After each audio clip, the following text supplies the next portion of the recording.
Merciful God, tonight, I come to you not just for rest, but for healing. There are wounds I've carried silently, deep aches in my heart and body that only you can touch.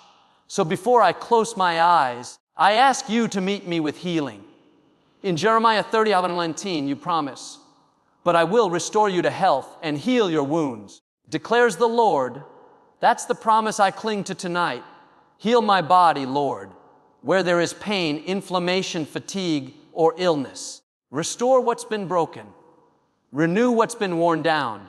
Let rest become restoration in every cell, every muscle, every breath.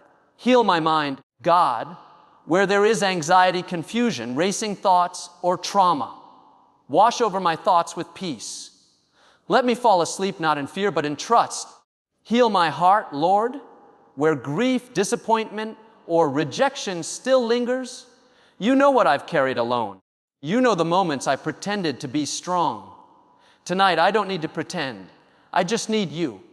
Let sleep become sacred space. Let dreams be filled with your presence. Let angels minister to the weary places in me that no one else sees. Thank you that I don't need the perfect words, just an honest heart. You are still Jehovah Rapha, the God who heals. So I lay down in expectation, knowing that even while I sleep, you are at work. In the healing name of Jesus, amen.